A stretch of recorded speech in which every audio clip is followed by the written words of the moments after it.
100 is on the lips of Liverpool fans right now. 100 league goals for Diogo Jota, in which he has never lost a Premier League game, and 100 goals and assists for Trent Alexander-Arnold as a Liverpool player. You couldn't ask for more out of Jurgen Klopp and his men today. He made some brave decisions, and if you've watched any of my previous videos, you know I have been begging for him to make some tough decisions and some brave decisions with this team, and he's done that today with benching not only Salah, but also Nunez and McAllister and Szoboszlai.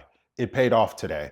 The players that he brought in, Elliott, Gravenberch, Gakpo playing on that left wing again, and having probably one of his best games in a long time for Liverpool. And then Jota coming in the middle has been, I don't know if it's too soon to say it's a revelation, but we're putting the ball in the back of the net from open play, guys. Two goals from open play, one from a beautiful set piece from Trent Alexander-Arnold. And I think this game highlights a lot of different things. One in particular is that Trent Alexander-Arnold is probably one of our most important players, if not our most important player. I know I've been on record saying that, man, does Trent get back into this team after the way that Connor Bradley and Joe Gomez have been playing? And then you see Trent play again and you're saying, oh, hell no. There's nobody in the world that can play like Trent Alexander-Arnold right now. The fact that he can just take that ball and literally place it anywhere he wants on that field on a thumbtack. I don't think there's a better passer in the Premier League. I know Kevin De Bruyne is up there, and there's going to be people in the comments saying that KDB is the best and he's the most pinpoint passer, but Trent makes it look effortless, baby. He almost passes the ball into the back of the net with those free kicks and coming from corners and coming from deep spaces. He reminds me a lot of Andrea Pirlo in that quarterback deep lying position, which may be something that a future manager, which we will talk about a little bit, there's a little bit of drama on that, may take advantage of. I'm very interested to see where his career goes from here, because I think he could be a top 5, top 3 player in the world if moved closer towards the goal. The way that he's able to find the net with pinpoint precision from those dead ball spots is nothing short of amazing, man. It's really, really good, and he climbs the ladder of Liverpool legends in terms of free kicks and goals. I think he's one behind Steven Gerrard, and I think he's a handful behind the leader, who is Robbie Fowler, if I'm not mistaken. But absolutely phenomenal game. My man of the match is Cody Gakpo, and a close second, Trent Alexander-Arnold. Cody Gakpo is having a great run of games on that left wing, and long may it continue. I'm very happy that Jurgen Klopp has decided to make the brave decision and bench some of his superstar players. One in particular, in Mohamed Salah, who I think has been keeping a lot of these other players a little hamstrung. And I've said this in previous videos when Mo was out, that we've played our best attacking football in that January-February stretch when he was not a part of the starting 11.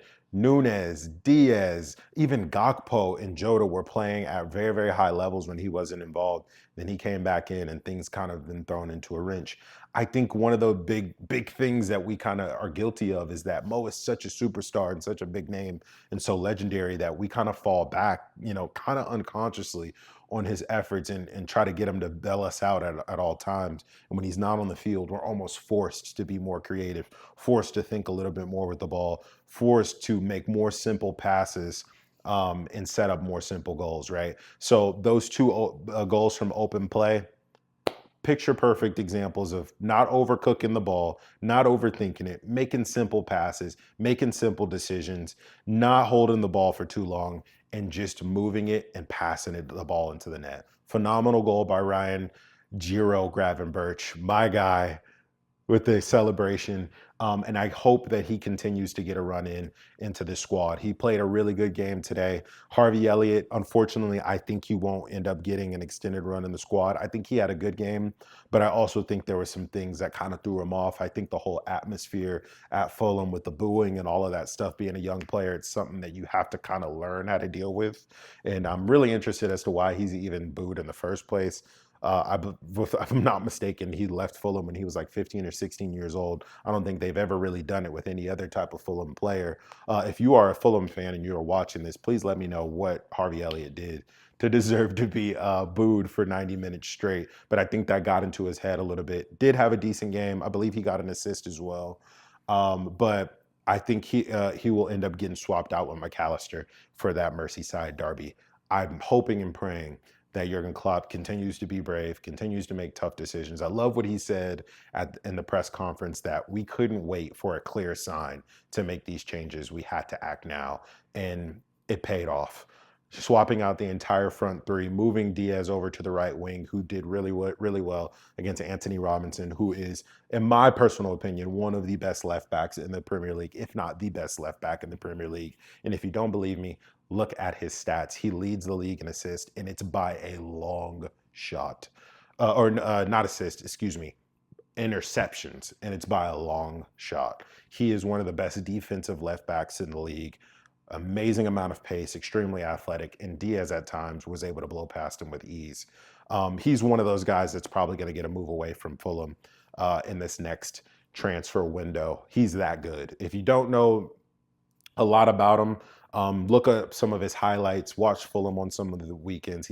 He's actually plays for the United States national team. Is why I know him a little bit more than usual. But he is an athlete and a half, right? But Diaz made it look simple against him, and I can hope that he continues to play on that right wing to make room for Gakpo on that left wing, who is, if I haven't mentioned, my man of the match, my second and man of the match. Right behind him is Trent Alexander-Arnold with that beautiful free kick. But long may this continue, right? Long may this continue. I hope that in this next phase, in these next 5, 6 games that we have with Jurgen Klopp, I hope that he continues to take risks, to be brave, and we continue to win because we need to. We have to be perfect. And in these next handful of games, we got to run the score up to close the gap on that goal difference with Arsenal. Because say Man City slips up, the last thing we would want to do is lose the Premier League title on goal difference in Jurgen Klopp's last season, right? Speaking of Jurgen Klopp's last season, the manager race is still on. We still don't know who is going to be Jurgen Klopp's successor. Let me know who you think it's going to be in the comments below. I'm hearing that Ruben Amorim isn't 100% for certain. If I had it my way, believe it or not, if I had it my way, after doing some research and digging a little bit deeper, I'd actually go with Thiago Mata.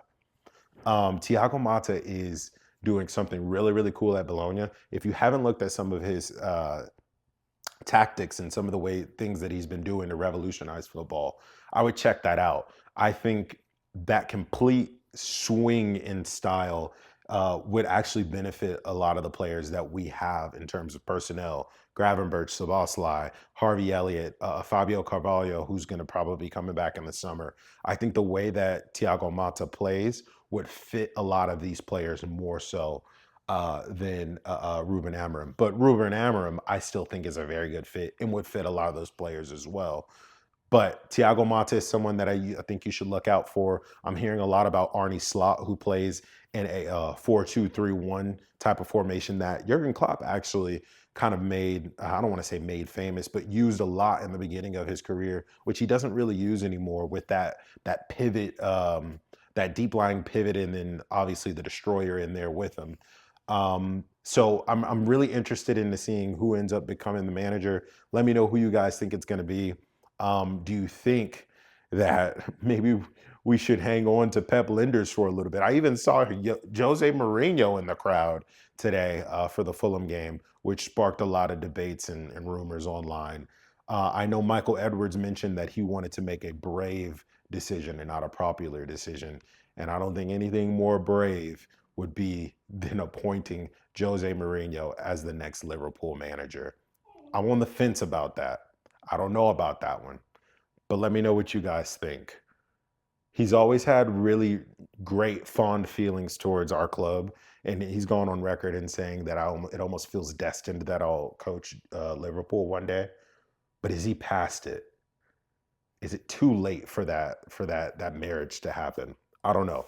So those are the names that I'm hearing: Arne Slot, Jose Mourinho, all of a sudden, Thiago Motta, Ruben Amorim. Who would you have out of those four? Let me know. I'll see you guys next time. Peace.